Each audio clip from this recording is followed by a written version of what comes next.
O conto a seguir foi postado especialmente aos que possuem alguma limitação à leitura, tais como os deficientes visuais, os idosos, os dislexos, entre outros.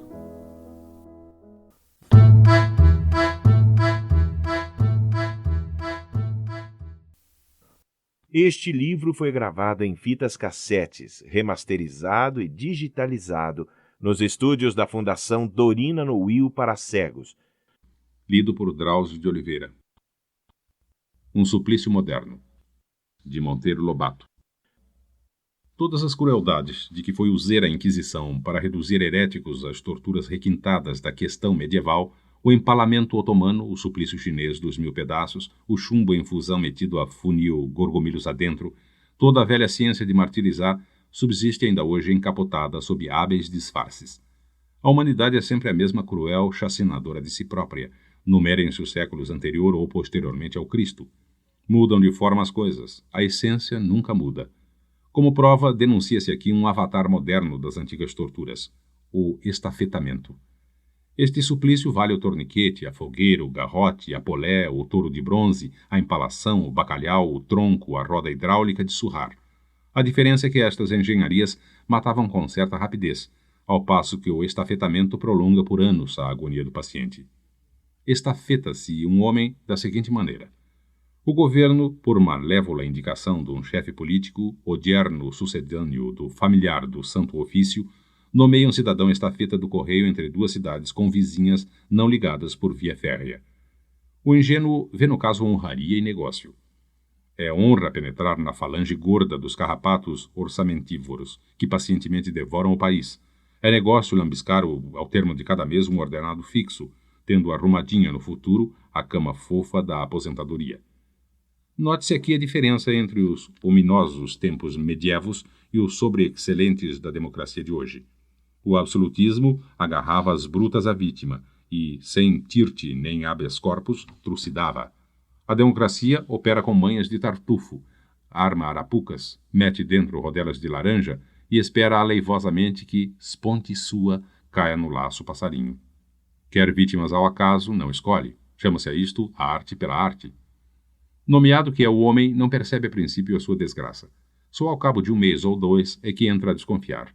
Desconfiança que por graus se vai fazendo certeza. Certeza terrível de que o empalaram no lombilho duro do pior matungo das redondezas, com pela frente 5, 6, 7 léguas de tortura a engolir por dia, de mala postal à garupa. Eis as puas do aparelho de tormento, as tais léguas.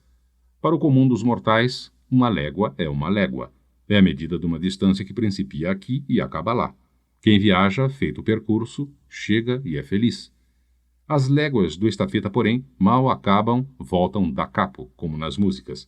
Vencidas as 6, suponhamos um caso em que sejam só 6, renascem na sua frente de volta. É fazê-las e desfazê-las. Teia de Penélope, rochedo de Sísifo. Há de permeio entre o ir e vir, a má digestão do jantar requentado e a noite mal dormida. E assim um mês, um ano, 2, 3, 5, enquanto lhes restarem a ele nádegas e ao sendeiro lombo. Quando cruza um viandante a jornadear, morde-o a inveja.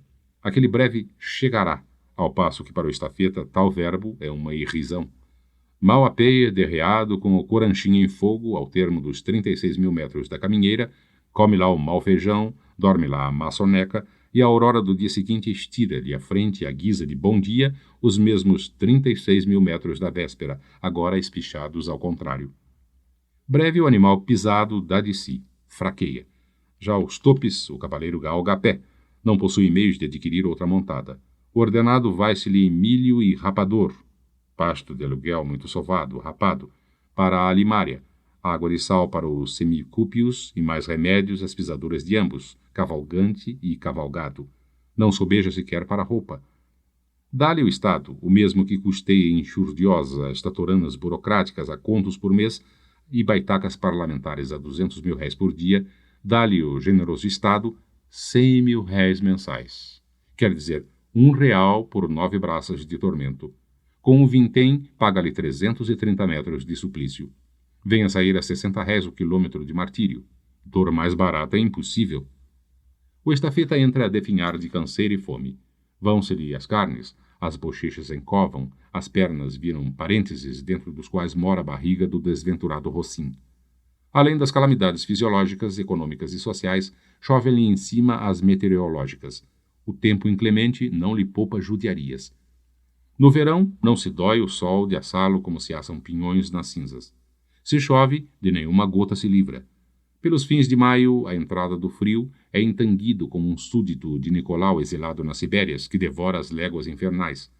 No dia de São Bartolomeu, agarrado de unhas à crina da escancelada égua, é por milagre que não os despeja ambos, perambeiras abaixo, o endemoninhado vento.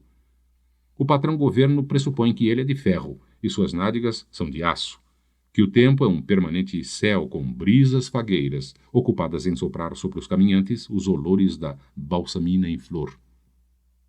Pressupõe ainda que os 100.000 réis do salário são a paga real de lamber as unhas. E nestas angelicais pressuposições, quando há crises financeiras e lhe lembram economias, corta seus 5, seus 10.000 réis no pingue ordenado, para que haja sobras pertidoras de ir à Europa um genro em comissão de estudos sobre a influência zigomática do periélio solar no regime zarutrístico das democracias latinas. E assim o exército dos estafetas, dia a dia mais escanifrado, encalacrado de dívidas, enxagado de pisaduras, ao sol de dezembro ou à garoa entanguente de junho, trota sem cessar, morro acima, morro abaixo, por atoleiros e areões, caldeirões e escorregadouros, sacudido pela miseranda cavalgadura que de tanto padecer, coitada, já nem jeito de cavalo tem. O lombo delas é toda uma chaga viva. As costelas, um ripado. Caricaturas contristadoras do nobre Equus, um dia rebentam de fome, exaustas, a meio de viagem. O estafeta toma as costas dos arreios, a mala e conclui a caminheira a pé. Nesse dia chega fora de horas e o agente do correio oficia ao centro sobre a irregularidade. O centro move-se. Faz correr um papelório através de várias salas onde, comodamente empapassada em poltronas caras, a burocracia gorda palestra sobre espiões alemães. Depois de demorada viagem, o papelório chega a um gabinete onde impa em secretaria de embuia, fumegando seu charuto, um sujeito de boas carnes e ótimas cores. Este vence 2 contos de réis por mês. É filho d'algo. É cunhado, sogro ou genro d'algo. Entra às 11 e sai às 3, com folga de permeio para uma batida no frege da esquina. O canastrão corre os olhos mortiços de lombeira por sobre o papel e grunhe. Estes estafetas, que malandros! E assina a demissão daquele a bem do serviço público.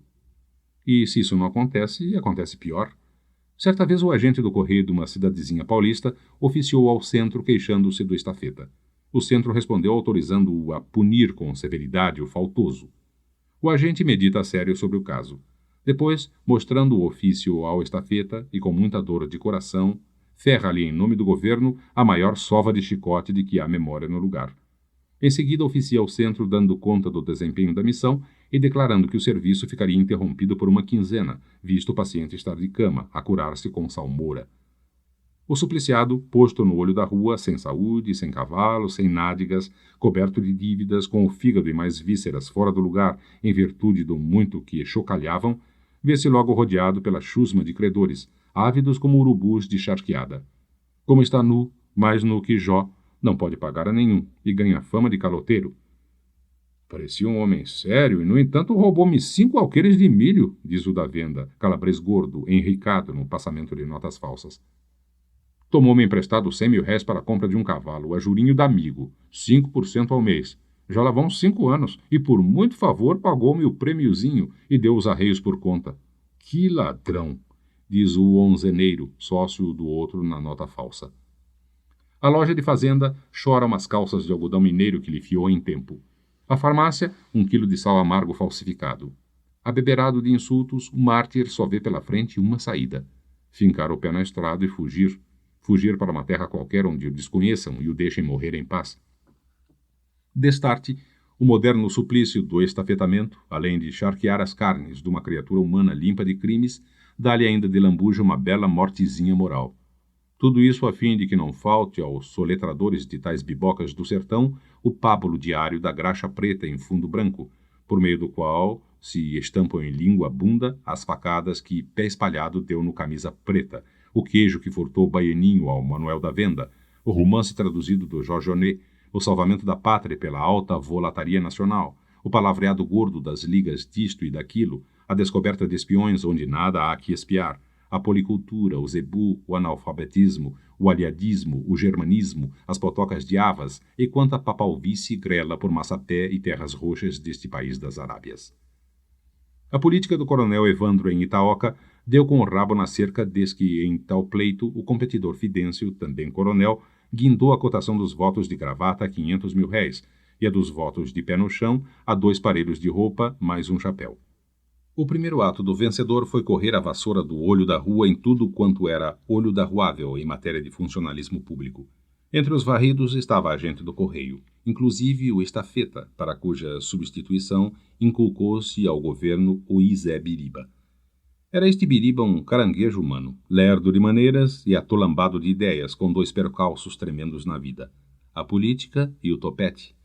O topete consistia num palmo de grenha teimosa que lhe caía sobre a testa, e tão insistente nisto que gastava ele metade do dia erguendo a mão esquerda à altura da fronte para, no movimento maquinal, botar para riba a crina rebelde. A política escusa dizer o que é.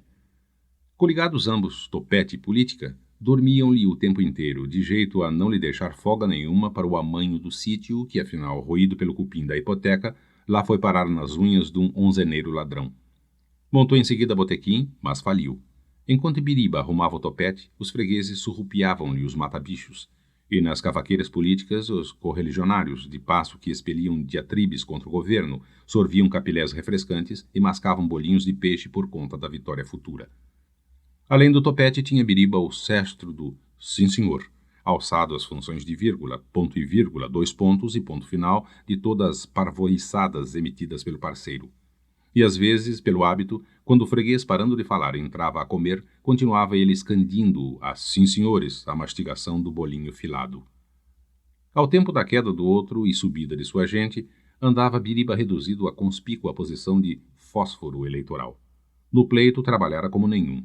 Deram-lhe as piores missões: acuar eleitores tabaréus embibocados nos socavões das serras, negociar-lhes a consciência, debater preço de votos, barganhá-los com éguas lazarentas e provar aos desconfiados, com argumentos de cochicho ao ouvido, que o governo estava com eles.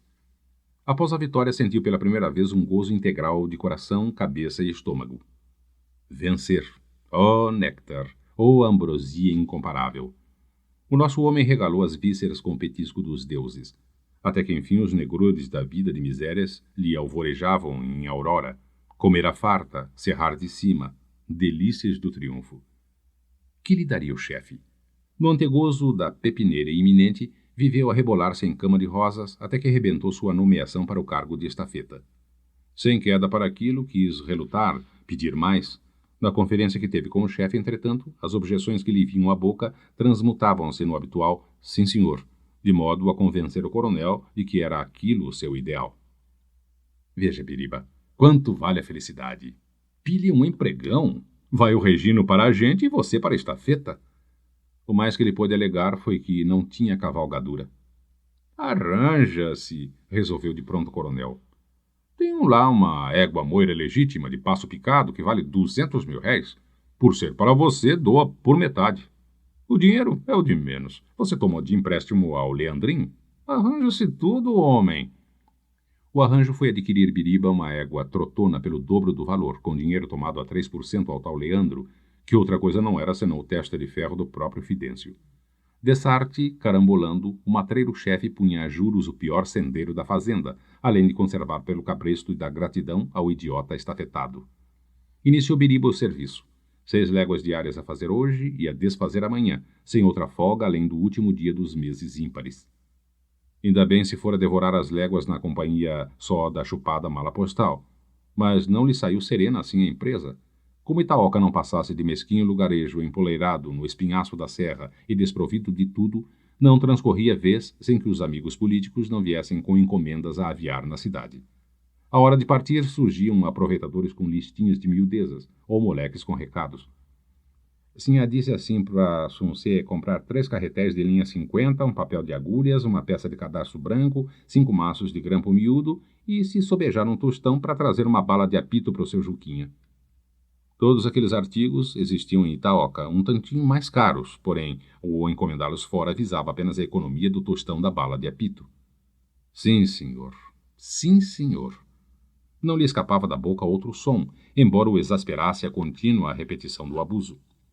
Além das pequenas encomendas pouco trabalhosas, surgiam outras de vulto, como levar um cavalo arreado ao senhor fulano que vinha em tal dia, acompanhar a mulher de Cetrano e que tais.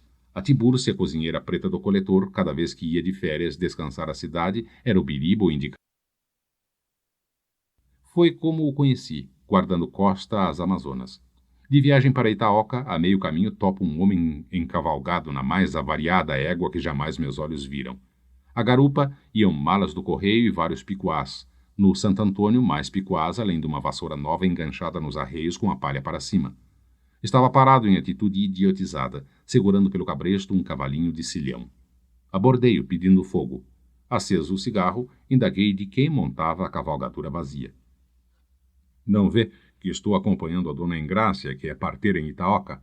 Ela piou um bocadinho e ouvi rumor atrás. Saía do mato uma mulheraça rubida, de saias tofadas de goma, tendo na cabeça um tocadinho coevo de Sua Majestade Fidelíssima. Para não vexá-la, pus-me a caminho, não sem, voltando a cara de soslaio, regular-me com os apuros do estafeta para entalar nas andilhas as 5 arrobas da parteira aliviada. E descomposturas. Seu Biriba, não foi linha 40 que eu encomendei. O senhor parece bobo. Quando a fazenda era má. Não viu que a chita desbotava? Que moda! Doía-lhe, sobretudo, carretear para a execrável gente da oposição. O coronel contrário não se pejava de, por intromissão de terceiro, neutro ou oposicionista encapotado, abusar da boa-fé do mártir. Lembrava-se Biriba, com dor d'alma, de um bode de raça que lhe dera grandes trabalhos pelo caminho e várias marradas de lambuja. Afinal, chegando, verificou que vinha para o inimigo. Toda a gente gozou do caso, entre espirros de riso e galhofa. É um pax vobis o Biriba. Trazer o bode da oposição, cá. Estas e outras foram-lhe azedando os fígados e as vísceras circunvizinhas. Biriba emagreceu. Biriba amarelou. A égua, coitada, perdeu a feição cavalar. Seu lombo selara em meia-lua, de modo que por um nadinha não raspavam o chão os pés do cavaleiro. Montado, Biriba afundava. Sua cabeça caía quase ao nível de uma linha tirada da anca às orelhas da égua. Horrendamente pisada, trazia a bicha nos olhos permanentes lágrimas de dor. Mas em vez de tanta mazela mover ao dó o coração dos itaoquenses, regalava-os, e eram chufas sem fim e piadas idiotas acerca do estafeta da triste figura mais a sua bucéfala, como os batizou um engraçado local. Lazarento como eles, só o Cunegundes, cão sem dono, coberto de sarna, que perambulava a esmo pela cidade, fugindo a moscas e pontapés. Pois não lhe mudaram o nome para Biribinha? Cachorrada! Não tardou muito, viesse o governo dar sua volta ao torniquete, cortando 10.000 réis no ordenado dos estafetas, para salvar-se em certa ocasião de apuros financeiros. E salvou-se, esta é que é. A roupa no fio. À entrada das chuvas, uma alma caridosa deu-lhe uma velha capa de borracha, mas no primeiro aguaceiro verificou Biriba que tal capote vazava como peneira, de modo a piorar-lhe a situação com a sobrecarga de um panejamento absorvedor de litros d'água. Biriba, perdida a paciência, murmurou. Ai, soube-o logo o chefe fê-lo vir as contas. É certo que o senhor me anda renegando do emprego que lhe demos. Queria acaso ser eleito senador ou vice-presidente?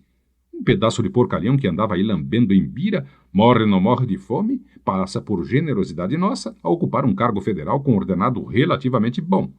Aqui Biriba tossia um sim, senhor. Encontra todas as facilidades, recebe um bom animal e ainda se queixa. Que quer então, Vossa Excelência? Biriba entumeceu-se de coragem e declarou querer uma coisa só, a demissão. Estava doente, surradíssimo, ameaçado de perder de um momento para outro a égua e as nádegas.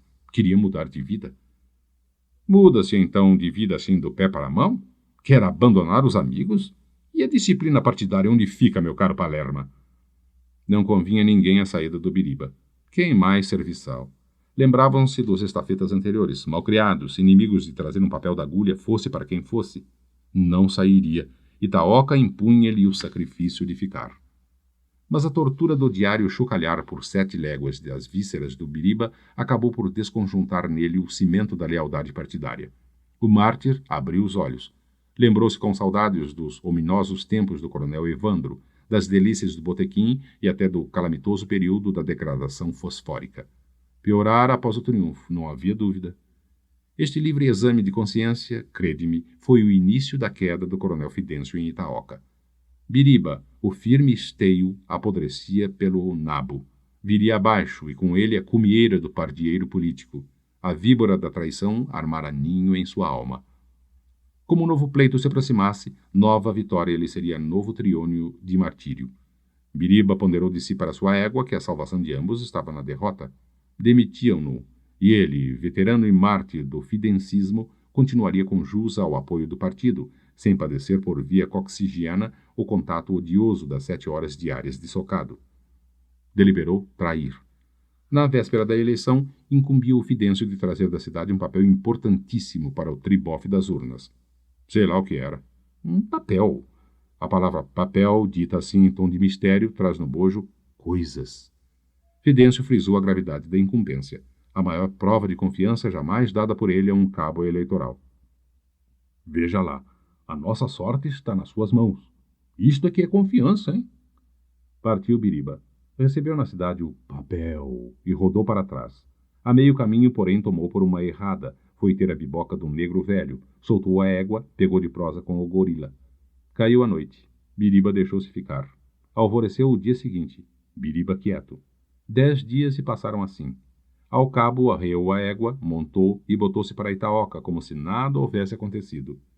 Foi um assombro a sua aparição. Baldadas as tentativas para apanhá-lo no dia do pleito e nos posteriores, deram-no como papado pelas onças.